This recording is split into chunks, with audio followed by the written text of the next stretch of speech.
record it from here on. I'll skip my story because I've said that a million times before. It's even better. So yeah, if you could just share who you are, what brought you, I guess, who you are, what do you do for work, or what brought you here today, what you're hoping to gain from this webinar. And if you don't get it from this, I'm doing 18 more in the next 3 weeks. And then I got so many that they're just going to keep going afterwards. So this is just something I enjoy doing, just having chats with people. So yeah, your name, where you're from, what you do for work, and what brought you to come into this webinar. Like, what do you want to learn? And then I can address that. So does anybody want to start? My name is Alan. I'm based out in Calgary, Alberta. I consider myself an entrepreneur. I think, like you, I thrive in situations where I can have a bit more creativity. I struggle with a 9-to-5 job, just with the monotony of sort of tasks and expectations. I've been an entrepreneur for 10 years. I built and sold a business. I scaled it to the point where it was unmanageable for me. I didn't really have systems in place. I didn't have, sort of strong structure in place, administration and tools. And so when I first started it, the sort of chaos really fed into my style. I sort of thrived on, things being thrown at me and just catching them and executing on them. And as the business grew and grew, it became more difficult to do that. So I ended up selling the business because I just couldn't manage it. And then I discovered ADD. And that was sort of the reason. So it's been about 2.5 years. I'm looking to throw myself back into one of the many businesses I built a business plan for, but just a little bit sort of gun shy to go down the same path again, because I know sort of the stress and anxiety it caused me when it got so big that it got out of control. So follow you on LinkedIn. I'm a recruiter by background, so do a lot of work with people looking like I'm a hunter. So I think that's where it sort of jives with my personality. I go out, I find somebody, I close the job, and then I move on to the next thing. And follow you on LinkedIn, saw the Lunch and Learn, and thought I'd jump in, see if there were tricks, tools, or any advice that you have for entrepreneurs and people with our minds. So awesome. Like you said, Al, when you grow it to such a rate that, and when you don't have the systems in place, if you don't have the systems, it's only a matter of time before you're going to burn yourself right into the ground, right? And I've done that myself. I'm a failed techpreneur myself. I used to have a company called ADDtext, which I started. I was the only person to get into this tech startup world without a technical co-founder, which was really stupid when you go to start a tech company, but learned a lot from it, came and failed. Then I brought somebody in to help me grow this business. Totally wrong person. He was like the CEO of Lufthansa Airlines and Shell down in South America. Brought him up on this pilot project, come work with me. He basically used me to finance his immigration and ripped me off for $150,000 in 2 months. And then hit COVID, built my way back out of that. And now I'm starting to get back where I feel comfortable taking the next leap, which I'll tell you about what I'm doing and who I'm doing that with here in a minute. So anybody else want to share? What do you do, Ron? Well, I'm a business development person. I'm the one that goes out to networking, doing presentations, staying in front of dozens of people talking about taxes. Okay. Business tax. Business tax. So, there you go. Yeah, which is not the probably the appropriate occupation for someone who's ADHD, but yeah. Well, I'll tell you what, we're doing one on the disability tax credit too. Not next week, the week after. I think it's on the following Tuesday. That one would be useful if you're there to pep in. I got a doctor who's local who does disability tax credit stuff, and now ADHD and other neurodivergent challenges are part of that, and they're getting them center. Anybody else want to Hi, Keith, it's Lori here. Hey, Lori, how are you? I am well, and it makes perfect sense for me to go right after Ron because I'm a tax accountant. Awesome. And I think it's exactly where we belong because we're really, really smart people.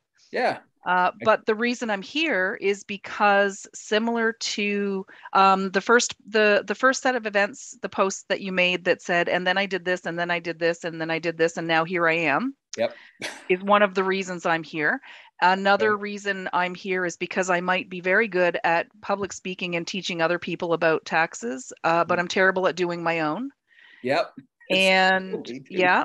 And the other reason I'm here is because I've been following you on LinkedIn forever, have met with you a few times. I think it was last year, but yeah, perhaps like others on the call, can't quite remember when that was. Nope. But it's written down somewhere.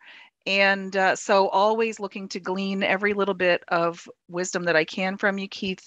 Executive function is my my area of interest these days. Okay. And the more strategies I can learn from you, the better. So I'm happy to be here. Okay, cool. I'm gonna make a little notes on here just so I remember what each of you are looking for around it. So we'll talk about executive function for sure here. But honestly, Keith, whatever your plan is, I signed up for multiple of the sessions. And yeah, wherever this takes me, I know I'm going to learn something from you and from others on the call. And so I'm happy to be here. No, that's the thing. So interestingly enough, every program that's out there, if you go do a government program or you're working or you've got KPIs and these outcomes and all this stuff, but everyone, I bet you on this call who lives with ADHD or lives with somebody else who has ADHD, we don't operate like that. I'm not an outcome-based person. So I literally told every guest that's coming on, you're not allowed to come. No PowerPoints. Like, I mean, if you want to and you have to do that, fair enough. But I'm more of a winging it guy. And it's not, there is a strategy behind it. Is that if I can wing it and be on the same page than what other people are looking for, then we can have a free-flowing conversation. If I come up prepared with it has to be about this and I have to hit that outcome, which is for the neurotypical part of the world who needs everything done in a box, I'm not that guy for it. So if anybody is here and wants I need this, then this, then this, then this, I'm not the guy that's going to provide you that. I will, if I'm coaching you, of course, I provide a lot of structure, but these are just conversations. We're just here to shoot the breeze and figure out where the challenges are and learn from other people, what strategies work for them and what work for you. So yeah. Anybody want to go next? Stephanie, you're the only one left that hasn't spoken yet. So do you want to share either in the chat or with us? Hey, yeah, I shared a bit on the chat. I'm new to Nova Scotia. I've only been here about a year. Okay. And I was really interested when I saw, the webinar pop up, and I'm curious to, connect with the community. I'm an educator. I'm also looking at starting my own business. So. Oh, no way. Yeah. What, when you say you're an educator, can you tell us more about that? Yeah, I mean, I've been in childcare for since I was basically a kid, 12 years old. So, okay. And I didn't do well in college as well. So when I read your little kind of bio and stuff, I really connected with that. And I was really curious kind of more about your story and tools you've used and stuff like that. So. Okay. And what kind of business are you looking at starting? Right now I'm in a forest nature school practitioner course. Okay. And I'm hoping once I get that certification, I can open my own, like, quote unquote forest school. But right now I'm also incorporating, what I know with dog psychology into that as well. Okay. And what program, if any, are you using to help start your business? Or are you familiar with any of them? No, right now, honestly, I'm working on weekends to help clients that, are interested. And I've just made an Instagram and a Facebook, and that's about it. Okay. Well, it sounds like actually pretty much everybody on here more of the entrepreneurial nature. So I'm just going to wing it to that. Well, to talk about the basics then, I'll do a quick overview just for the people who aren't here, and I'm going to share it a little bit later. But executive function is basically there's anything to do with starting a task and ending a task and everything in between. So it's figuring out what you want to do for starters. So let's say we're just going to drive from here to the grocery store, and we think it's going to take 10 minutes to get to the grocery store, or here to work. That's a better one. We're going to go to work. We got to be there in 10 minutes. And that's our plan. So first thing we need to do is get organized. We have to make sure that we've got everything kind of ready to go. We got our keys. We're running on time. So getting to somewhere in 10 minutes doesn't mean you leave at 9:50 to get there at 10. It means you leave at 9:30 to get there a little early, right? But we don't think about that, especially undiagnosed. And I know I didn't back in the day. So getting organized, managing your time, getting all the things you need together organized in order to leave the house. So your phone and your keys and your watch and everything else. Actually getting in your car and starting to go, then avoiding distractors. So driving down the road and like, oh, Starbucks is looking extra good today, or, and jumping in the line that's going to take you 2 hours to get through, for example, or not allowing time for construction, accidents or whatever, right? And all those will just amp our stress. So that's the next part of it, is the emotional management piece of it, right? If we can stay calm, we can usually figure out a solution. If we amp up or get angry or pissed off, we can't, right? That's another area I really focus on, is like the anger management stuff. Avoiding perfectionism too, which also boosts the anxiety side of things. I thought it was only going to take 10 minutes. Now it hasn't. Now I'm like getting steamed or whatever. And then actually finishing the task. So that's one piece of it. The other one is around like working memory as well. So working memory is your ability to bring in information, process it very efficiently, and bring it back out. So I didn't have time to tell my story on this, and I'm not going to, because it takes me 20 minutes every time I say it. But long and the short is, I have a very smart and well-educated sister that I basically compared myself to my whole life growing up.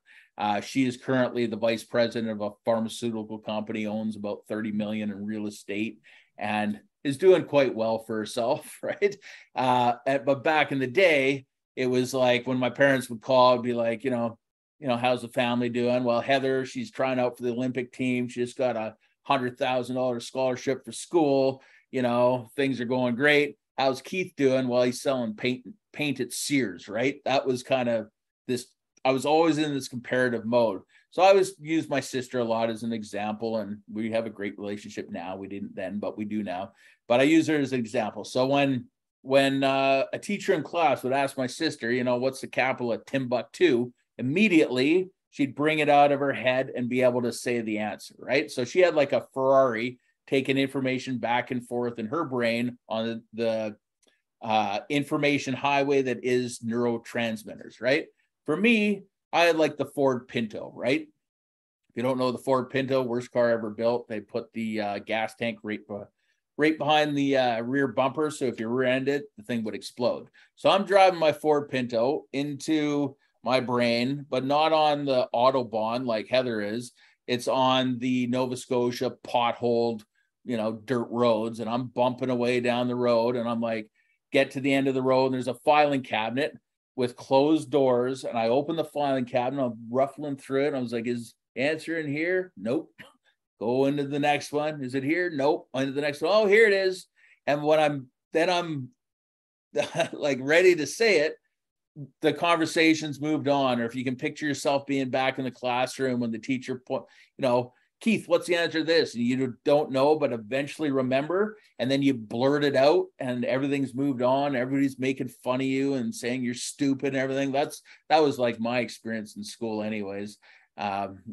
So there's that part. And then there's also the metacognition piece of it, which is kind of the final piece, is your ability to draw on past experience and use that past experience to inform what you should be doing now and or in the future.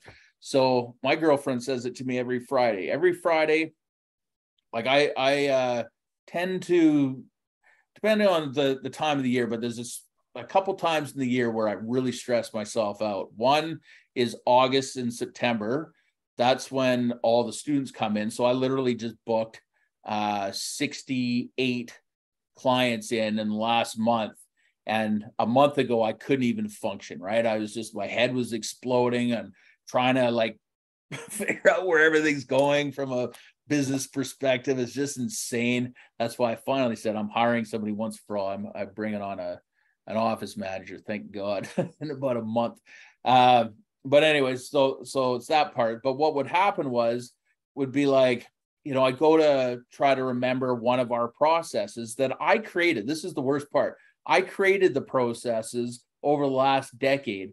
And I would say to one of my other coaches, like, how do I take somebody from this stage to payment? And she's like, well, you developed it. Shouldn't you know this? And I was like, yeah, I should, but I don't, right? And I don't know why I don't remember it.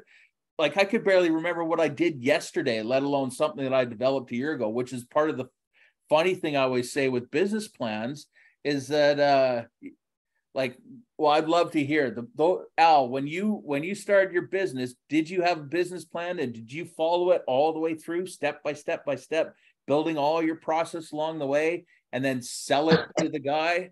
Is that how it worked for you? No, I think I developed the outline of a business plan and then jumped right in. Yep. And then, a year later when the thing was going well, I looked back at my business plan and kind of thought, yeah, I've kind of I've half done that. I can't remember writing that part of it. But no, to the day that I sold it, it was 7 years. I never went back to the business plan. We adjusted a few times to sort of put some goals in place, but no, it was always like I always said, the tail wagged the dog. I just went and reacted. Did you ever have to go get money for your business? Like a loan? It was all bootstrapped, but Okay. when we went to go and we got to a point where we were going to scale it, we went out to get financing. So we sort of, put a financial package and I hired somebody. At that point, I realized that there were certain things that I needed to outsource. And so I brought in like a CFO who put together a package. And that's why we ended up selling it. We went out to raise money and ended up selling it to the guy that was going to provide us money.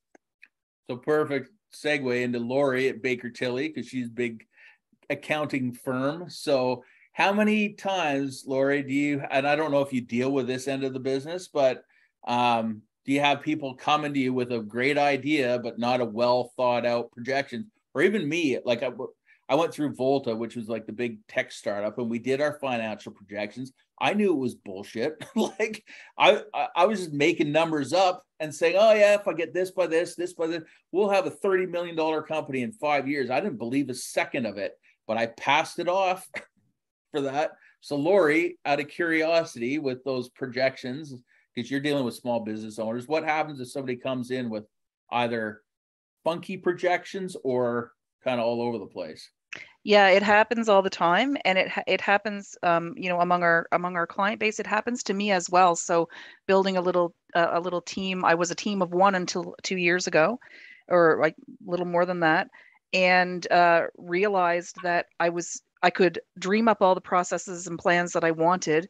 I could never quite get them onto paper because they were all floating around in my head.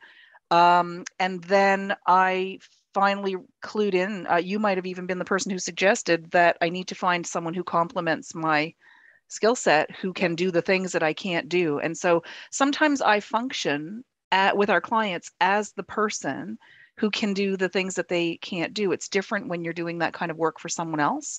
And so when I see wonky financial projections or wonky business plans or people with ideas that are all in their head, I have to kind of schedule several small meetings and talk with them for whatever length of time they can manage. Sometimes it's 10 minutes at a time, to focus on one of the things that isn't realistic, to get out of them what could actually happen with this part of your projection. How do you envision this happening over time, and how can I help make it realistic? Because at the end of the day, maybe it is all BS, but you got to submit it to get the funding.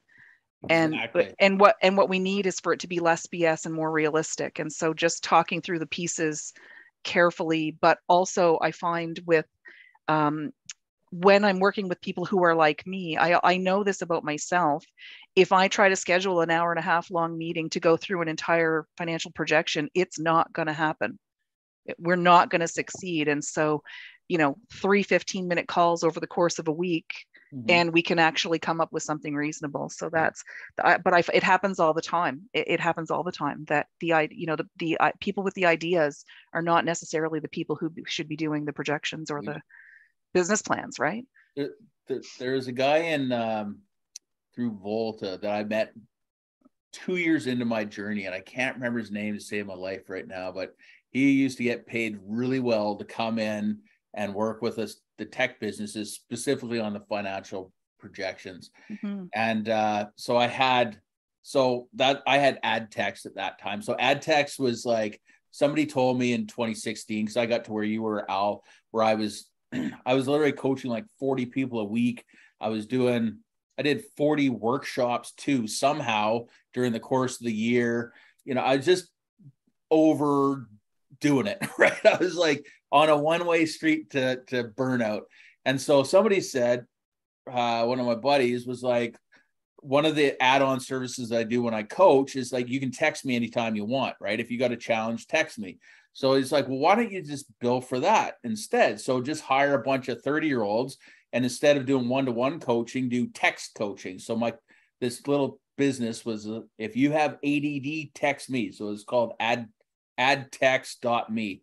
Long story short, I knew it. The first thing it did was, when I was doing up these projections and started making up stuff for my pitch, I'm a very honest person. So to deliver information that I know is garbage, I couldn't do it, right? Like I couldn't BS my way.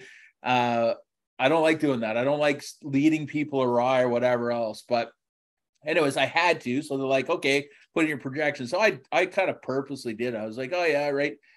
We started with 5, then we went to 50. And then we're going to, I don't know, 1,000 people a week. And in 5 years, I'll be making $30 million, right? Just like we want. And I couldn't say it with a straight face to save my life. Anyways, this guy called me out and he's like, where'd you get your financials from? I was like, I don't know. I made them up. I know it's garbage, but he's like, well, you should come and do my course. So I went and did his course. And he looked at it. He's like, your projections are crap. And I said, honestly, thank you for saying that, because everybody else just wanted me to play along to go get funding. And what would happen? Like, I did get funding. I unfortunately took $100,000 loan from BDC that my illustrious co-founder guy, he got it on his own. I wasn't there. I was depressed in bed. And he forged my signature, and $100,000 showed up in my bank account. And 2 months later, it all went away, and he took himself off. Anyways, it was a long story. It was a really crappy story, a hard lesson that I learned. The other thing I also didn't know from that is it was that I'd owe it was $50,000 in interest over 5 years, those BDC loans, right? Like, holy crap, I bootstrapped everything. I'd never taken a loan in my life to go to that. That was a shock, man. And the only thing that got me out, I had to call my dad. I was like, I know you're planning on leaving me something. Please leave me something immediately, because I'm about to either, be in a very bad mental health situation, which I already was, or go bankrupt and have to fire everybody. So long story short, I got rid of that. But what he said, he's like, going for these like big unicorn companies, he's like, honestly, do you think you're the guy to do it? I was like, hell no, I'm not. I'm just here because all these programs are going on doing it. And he's like, tell me about your other business. So I told him about this, and he's like, well, what's wrong with that? He's like, you're already, you're making money. I don't make a ton of money, but hanging with the entrepreneurial world, you think you have to be a millionaire to be successful. And honestly, I live pretty much like I've lived for the last 40 years. I mean, I'm fortunate. I got a nice house and some toys and stuff, but I don't need to be a cajillionaire to be happy, right? And he's like, good. When you leave here, kill that business and go back to what you actually like. Hire the people that do the stuff that you don't want to do, and then you can get to where you're going. So anyway, so that's where that goes. So along the lines of that executive functioning stuff, let me ask you guys, what are some strategies that you have employed? Like Al, you grew it, you spent 7 years growing it. So you couldn't have winged everything. What strategies did work along the way, and where did you really see things fall off the radar for you? I kind of feel like I did wing it. Okay. So I relate to, like, I've always been a hardworking, like, you can't tell me I can't do that. I will do it type of person. So I worked all hours. Like, it was the general concept of like money in, money out. Like, I knew I had to make money before I could spend money. So I was like, I'm a Welsh guy, so I'm pretty cheap by nature. I know I need to, like, I made money before I spent it, but yeah, I winged it. And it wasn't until, I brought other people in that I was able to sort of step back a little bit. But the time I sold the business, I was burned out. As you said, I sort of, it was just, everything was hanging on by sticky tape. So I did wing it. And looking back, I didn't really have like the vision, the mission, the goals. We had sort of like quarterly goals where we knew, okay, we want to beat last month. This is what we did last month. So this is what we'd like to do this month. I knew I had to keep building and adding clients. So I was constantly out there sort of doing business development, but it was never really structured. It was never really, 2 hours here. Like, since I sold the business, I've understood about flow and sort of where where my energy is in the morning to do business development and be more proactive versus later on in the afternoon where I can do a little bit more of administration. But I didn't have any systems. Like, it's crazy to think that I got to the point where we were one of the fastest growing companies in Alberta, private companies in Alberta back in 2015. And I did it with no systems, but it burned me out and it killed me. And it really put me off doing it again. So it's been 2.5. I've been working for the man for 2.5 years with these ideas in the background. And now the ideas that I have are more structured in that, I will break my day up into like the certain pieces that I need to do. I will set aside time, like on a Sunday. Even now I have time on a Sunday that pops up and it says, 2 hours for billing. So I'll go in and do my bookkeeping. Okay.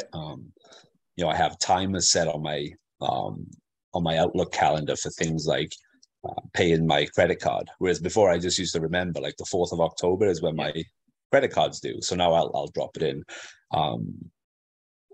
I've got a lot more systems now, but what I struggle with is the sort of the imposter syndrome and the fear of, oh God, I'm going to go do this again. And there's a potential that I could get overwhelmed and I could get burned out again. So I can talk about systems. Like, I've been doing the work for 18 months or so. I'm happy to talk a little bit more, but I didn't really have a lot of systems in place back then. Yeah, I can 100% relate to that. It's funny, over the years, I've been trying to grow for years, and I got distracted by the hype of the tech stuff. That's not my jam. I'm not a skinny suit wearing like full of garbage hustle. Like, I remember guys at the office saying that 11, 12 o'clock, if you're not there to midnight every night, you're not doing work. And I was like, yeah, but you're sitting out there playing ping pong, man. You're not even working, right? You talk a lot, but you've never sold anything. And I spent a lot of time down in that world just watching everybody do the same. And I was one of them too. That's the thing. Until it clicked in, I was like, I'm not making anything. I'm just going to courses, getting on the news, getting some press or whatever, but nothing else is happening. It's just a bunch of garbage. Whereas at least with this, I could see results, right? I would go in and help somebody and get myself through it. But right now we're in the same boat. So I've got all my staff, we are all neurodivergent, right? So I've got myself, I have Alana, who I actually met Alana back in school.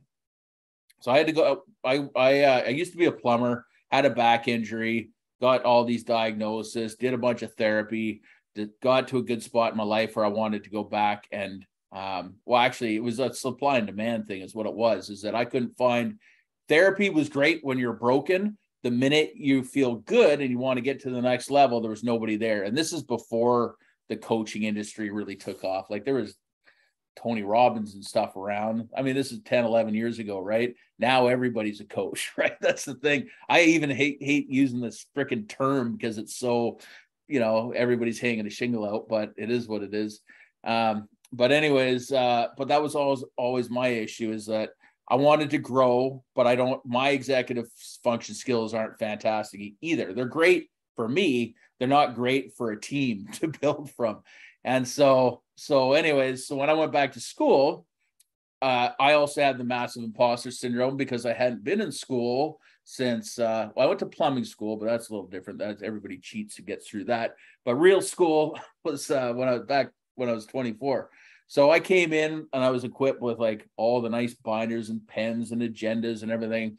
And second weekend, I showed up at my psych class with a sociology binder with no homework that was there for the class. And my old brain kicked in, like, you idiot, like what the hell is wrong with you? Just beating this crap out of myself. And I walked outside and I was steaming too. So I had some massive anger management problems back in the day.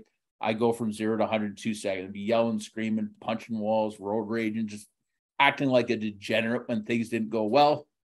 As soon as I come up, I come right back down like nothing happened. But that thing would basically just cause me more issues than not. So that's what I spent most of my therapy getting over.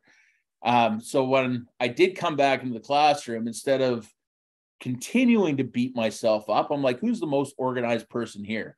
So I beeline up to the front of the classroom. There's this girl from River John, which is, you're not from Nova Scotia, but it's 2.5 hours away. They got annihilated by that hurricane. They're up on the North Shore. I'm on the South Shore of Nova Scotia. Anyways, so there she was with her binder. She had color-coded dividers, color-coded paper that matched the dividers, pens that matched everything, an agenda that was perfectly laid out. And I was like, can you show me how to do that? And she's like, oh yeah, sure, no problem. And by the way, like, I'm 6'7", like 300 pounds. She's like this tiny little 18-year-old from, middle of nowhere, Nova Scotia. And she's like, sure, no problem, help me out. I was like, thank God. So she took me down to Staples. We bought all the stuff. I sat down beside, I said, do you mind if I sit with you? And I don't want to be shown once. I need to be shown multiple times. So can I just like model off what you're doing, which is what they now call body doubling. If you guys are ever in a bind where like if somebody says clean your house and you're like, I don't want to, right? But if you have somebody actually doing it with you, you will do it, right? So there's an app actually called FocusMate that does that, called body doubling. So you just go on, you set a meeting time. It's for doing work that you don't want to do, or is going to be hard to do yourself without being distracted. So you go on there, you set up a meeting, and it's kind of like coaching each other. You say, this is what I'm going to work on for the next hour. And at the end of the hour, you tell them what you've done. But just having that presence seems to help uncork it. So that's unofficially what I was doing. I was doing this body doubling. And then by the end of the year, I was a straight A student. My highest mark ever in all of my education up until I was 24 was a B in human services. I went from a B to a straight A. So it's not like I suddenly got smarter. What I did do was able to organize. So just like you said, Al, everything goes into a calendar, and mine is so heavily regimented. It's exactly the same as actually what I used to do at school. I meet with people same day, same time every week when I work with students, a minimum of a semester at a time, or with, I think Lori, I think I did coach you at one point. I can't remember. Maybe not. Did I? You did. Yes. Oh yeah. So same day, same time every week. Yeah. I'll never waiver, although I am starting to waiver now because I found out a different way I could do things. But yeah, same day, same time every week for like 12 weeks. Take it or leave it. If you don't want it, go to somebody else. There's lots of coaches out there that'll coach you for 10 grand a month and give you a half an hour, right? But that's not me. So anyways, that's how I set everything up. And the same as you said, Al, question. You mentioned that you do and I just caught it, I'll tail part of it, but I have like first thing in the morning, every hour, I have an admin time. I take an hour lunch now, like I set it up like a real day. And at the end of the day, I take an hour. So I have basically 15 hours where I'm definitely not working, where I can do my administrative stuff. At lunchtime, I actually don't do any. I get up and get the hell out of here because I need it. But how did you come to structure, and this is a question for all of you guys, how do you structure your days to meet your peak performance? Because for me, my peak performance when I'm on for coaching is 9:30 onwards. I won't take an 8:30 unless I have to, and I'll tell the 8:30 person, you're going to get maybe 50% of me, right? Other than that, my brain's not awake until like 9:30, 10. I'm good. My prime is like 10 to 2. That's when I do my hardest work. But that's a question for all of you. When's your most productive time during the day? So Al said typically lunch or after lunch between 2 and 6. He does mundane tasks first thing after 10. Tries to take the first hour to plan the day. That's perfect. So go ahead, Al. Yeah, I was going to say that that first hour is the most important for me, is when I'm sort of looking at like my inbox, what have I got on, what's come in. It's not, I don't plan it rigidly, like 10:30 I'm doing this, 12:30 I'm doing this. I might say like 10 to 2 is to respond to emails. Depends on food intake. Like I find if I have a heavy lunch, after lunch is bad. So I try to eat as healthy as I can. But yeah, that 2 to 6 is where I can be in, like I call it flow. Like I can be writing, I can be blogging, I can be, calling people. I'm just like, my energy is really good. Similar to you, I think I'm awake. As soon as I wake up in the morning, I'm awake, but I'm not cognitively on. So taking that first hour to just be like, okay, slow it down. What do I want to achieve today? What's on my brain? Like I do a brain dump every Sunday, which is like all the stuff that's in my head. But yeah, taking that first hour, which is something I always struggled with. Like, how can you take time to stop doing things and actually think about planning when I have so much to do? But it's like just clearing your head for the day is, I don't know, it's just a brilliant mind hack. 100%. Ron, I know you unmuted. Have you got any comments on that? So basically what I do is I structure my day so that's the same every day. So I'm doing the same thing at 8 o'clock in the morning every day. I'm doing the same thing at 11 o'clock every day. I'm doing the same thing at 3 o'clock every day. Yep. So it's, but I'm doing emails in the morning, prospecting, phone calls in the afternoon. One thing I do is I have a half-hour nap every day at lunch. That's awesome. Because you get probably about 40% more done because you're groggy in the afternoon. You're not focusing. You're not 110% into because your eyes are drooping, or of course it doesn't help. It doesn't help when you have a sleep disorder, but that's another piece. But I've always had a nap. Even when I was in the office, I'd shut my door during lunch and just close my eyes, set my alarm for half an hour and sleep, and then I'm refreshed, ready to go for the afternoon. So, but I'm definitely a morning person, but I find the nap makes a big difference. That's huge. How about yourself, Lori? Funny story. I just had to flip my ideas about planning on their head, because I realized that I am most productive in the morning. I do like to wake up early. I don't like to speak to anyone until 10 o'clock. So I don't plan phone calls before that time, but I am very productive in the morning. But I had always learned, and all the books tell you, go and read, the 5 a.m. Club or whatever is the hot book for this year. You got to spend that hour in the morning planning. And man, there's nothing I love more than planning. And if I start planning at 8:30, by noon, I'm still planning because I'm enjoying it so much. I can plan the shit out of anything. And get absolutely nothing done. Yep. Except for planning. Except the plan. Yeah. So, what's a plan if you don't execute? Man, I love planning. Like I should be someone's personal planner. So I stopped planning in the morning unless I am at my desk before 6 a.m. If I'm at my desk before 6 a.m., I'll allow myself to plan, but it's almost like a hobby, not because I need to. But I'm completely 100% unproductive between 3 and 5 p.m. And so I have just recently switched to planning at the end of the day for the next day. That's a good one. Yeah. Because if I am having fun planning and I do so until 8 p.m., it's not interfering with my productive work time. So I can take as long as I want if I'm having fun, or I can make a sticky note with 3 items on it that I'm going to get done tomorrow and call it a day. Either way, it's not interfering with my most productive time, which is in the morning.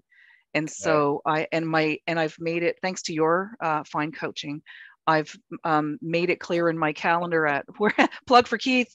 But no, thanks to your compliments, save my life, so it's all good. Enjoy.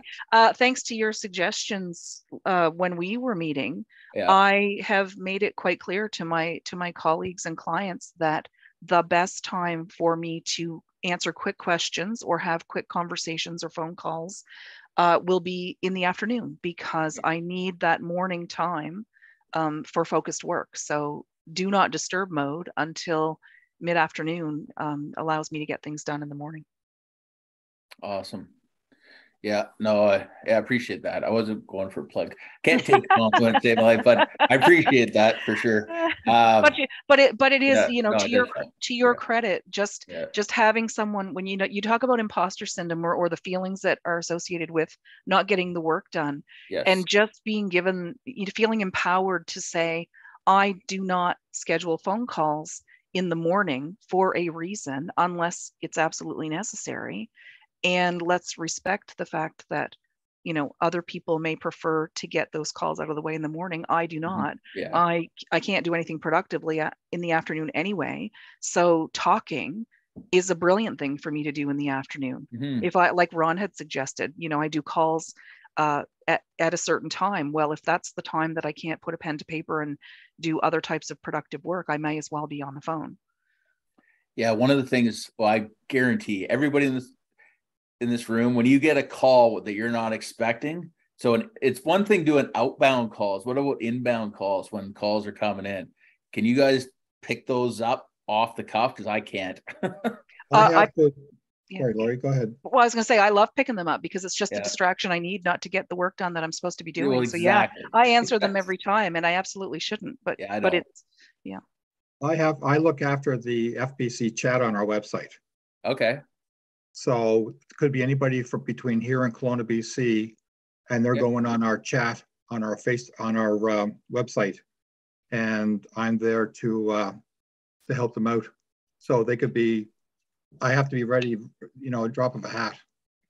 And what does FBC stand for, just out of curiosity? Farm Business Consulting. We do taxes for 30,000 small businesses and 14,000 farms between here and Kelowna. Oh, no way. Awesome. Yeah. 70 years this year. That's amazing. Yeah. Big business. Well, we hit $40 million that they didn't have to pay Canada Revenue last year. Wow. That's amazing. Yeah. Yeah. Oh, you got a good accountant. It counts for a lot. I'm lucky.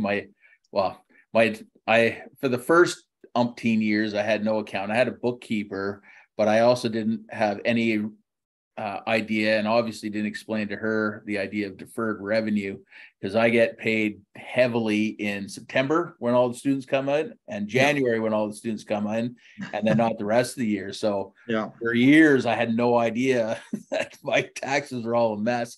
Yeah. And then when that guy came in to help me with my business, we farmed it all out, and he totally butchered it. My dad had his own accounting company, and when he bailed me out with my little jump on my inheritance, he also took over all my accounting for the last 2.5 years, and it literally took 2.5 years to undo the disaster of the train wreck that I didn't know what I was doing at all. I suck. I have a learning disability in math, and anyhow, it's funny times, but I keep trying to fire the guy and he won't leave. He's like, well, I'm retired. He's like, it's the only thing that keeps me sane. Right. Yeah.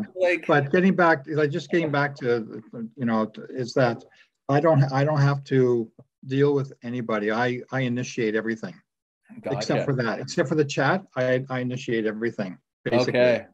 So, some of you might call me and that type of thing, but it's what I'm supposed to do. I have to be ready to talk to people, 12 hours a day. Yeah. So with me, like, I've got my own company. I have like a 1-800 line, like 1-8, whatever. Yeah. Anyway, so like a toll-free line. And initially when it would call, I'd be like, holy crap, I got to drop everything and answer the call. But the minute I leave my flow, remember I talked about executive functioning, the minute I leave that and then try to come back, I'd have to start that whole process all over again, right? Yeah. So now all of them go to voicemail. I use Calendly for my sales calls, and it sucks because people can really only book on Mondays. But I have like 8 or 9 spots available on Mondays. And I will say, if you can't find a time on Monday, shoot me a text and I'll try to find you another time. But that alone, so all the sales are on Mondays. Tuesday, Wednesday, Thursday, I coach. Friday, I actually run an entrepreneur support group thing that is funny. I started it just as a pilot to prove that you don't have to have outcome-based supports to support people, which is what the government, because I deal with primarily government funding, right? They want, okay, what's their problem coming in? What's the problem going out? And if they can't measure it, they don't want to hear about it, right? And I said, well, that's not how any of us work, right? If I'm like currently I'm on a high, everything's going great this week. A month ago, I could even, like I was staring at like 4 or 5 schedules. To me, it looked like Chinese. I couldn't unravel what I was doing and my head was going to implode, right? So like, if I was trying to meet an outcome on one of those implosion days, of course it's not going to happen. So anyways, over the last, I guess, 8-9 months of running this group, we are just going with ebbs and flows, just like we did today. Today, I was going to talk about, problems in the workplace. People showed up that wanted to talk about something different, talk about that. So anyways, I've been running that group forever. And finally, this literally just happened on Monday. Teamwork Cooperative, who I think, Lori, you got some funding through them, didn't you? Or did you pay private? No, but I've heard lots about them. And mainly because of the information that you share, that we can kind of recommend people to them, because what they do is so valuable. But no, personally, no. Yeah, you funded yourself, right? And the thing was like, I don't like people having to pay for coaching, right? It's like, why can we only get help when we're broken? But if we want to figure out like this stuff, we can't. That doesn't make any sense to me whatsoever. Like, it's a tax. It literally is like a disability tax that we have to pay to get other people to help us figure out how to do our lives more efficiently. It doesn't make sense to me, right? So, but I think when you start to look outside of the box, when you better understand the disability tax credit, or Ron, I'm sure you talk to to clients about all of the different tax credits that are available to them, or ways to reduce taxes. For me personally, it was a matter of having the knowledge that I have a really good health plan, and a wellness credit that's available that most people use for a gym membership. And I said, well, I can buy a gym membership and not use it, or I can do something a little outside of the box. Yeah. So, hey, company, will you approve me hiring someone to coach me in executive functioning instead? Because that's where I really need the help. I mean, not that a gym membership isn't a good idea, but it's not going to be the most beneficial thing to me at this stage of my career. So I looked at that, where's the credit? Where can I get the credit elsewhere? But you don't, when you're sharing information about Teamwork Cooperative, or Ron's sharing information about, farm tax credits or other incentive programs, people don't know where to look for that stuff. No. Right. And then when you say like it's all outcome based, so how can I prove that I should be funded, or you should be funded, or a client should be funded for a particular program based on an outcome, when it's not an outcome? It's like, I'd call it a journey. It's a journey. Yeah. So what's going to be better at the end of this funding? Like, Ron, I was working with a client recently regarding one of the Atlantic Canada investment tax credits, and they were, buying a bunch of farming equipment, for farming type equipment, not for farming, but for something else. And they could qualify for this credit, but it had an outcome. And the outcome was you would spend X number of dollars in order to get this refundable credit. And you would not immediately sell your business, but you would run your business and profit from it at some point in the future. And so it's all outcome based, and it's all numbers based, and it's all data based. And how do you, like, Keith, how do you go and get funding for something that isn't outcome based? Or how do you educate your peers in the world that not everything is based on is going to have a specific documented outcome? So I'm glad you brought this up. It's perfect timing, actually. Is so basically that's what I've been trying to prove, right, over the last since March, because basically what happened is through Nova Scotia Works, one of them got audited. They were actually skimming off the top, not Teamwork, but another one of the organizations in Nova Scotia got audited. They were basically getting all their government funding, but they were also going out and delivering programs, charging for it, and putting it in their pockets. So they got audited, and when they got taken out, they took everybody out at the same time.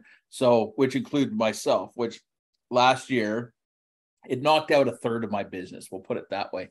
I went from being able to see people like 3 to 4 months at a time down to 8 weeks, just immediately, 8 weeks, no admin, no nothing, just start in on it. I was like, you're not even taking my process into consideration. So that was in November. By February, it was down to 2 weeks.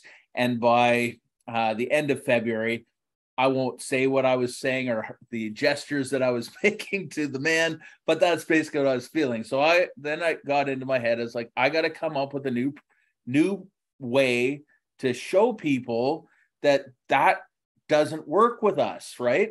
It's like, you can't give me a time management workshop and expect me to take that information and be a time management wizard. But they're still doing that in the schools. Like, the schools do it, like all kinds of programs do it. Well, we give a workshop on that. So why do we need you, right?